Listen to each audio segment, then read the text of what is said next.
મારું નામ રશીદ ખાન ભાઈ બિસ્તી. હું અંબાદાસનો રહેવાસી. હું મહેસાણા સિવિલ હોસ્પિટલ જાવેદ સાહેબની જે હોસ્પિટલ છે મનસુરી જાવેદ સાહેબની, ત્યાં મારા છોકરાને લઈને દવાખાને આવ્યો હતો અને એને શરીરનો ઘા વાગ્યો હતો. મને કોઈ બીજો કોઈ દવાખાનાવાળા તો દવાખાને જતો લાયન્સમાં, પણ ત્યાં સર્જન ડૉક્ટર હાજર નહોતા. તે મને આ દવાખાનાનું એડ્રેસ બતાવ્યું. હું અહીંયા લઈને આવ્યો. અહીંયા લઈને આવ્યા પછી સાહેબે જોયું અને એમને ઓપરેશન કરવાનું કીધું. એને આંતરડાનું પંચર હતું. એ પંચર અને કિડનીમાં થોડી કેન્સર છે. એ પછી ઓપરેશન કર્યા પછી એને બહુ પહેલાં તો સિરિયસ જેવું લાગતું હતું ડૉક્ટર સાહેબ કે, પણ અત્યારે એમને ઓપરેશન કર્યા પછી બહુ સારું. 1.5 મહિનાથી દાખલ છું એને મારો છોકરો, અને એમને બધું મેડિકલ મેં ભર્યું ટોટલ.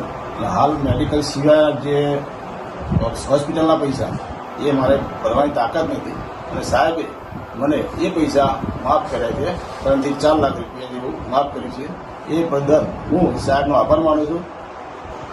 અને આના સ્ટાફ પણ બહુ મહેનતુ અને સારા છે.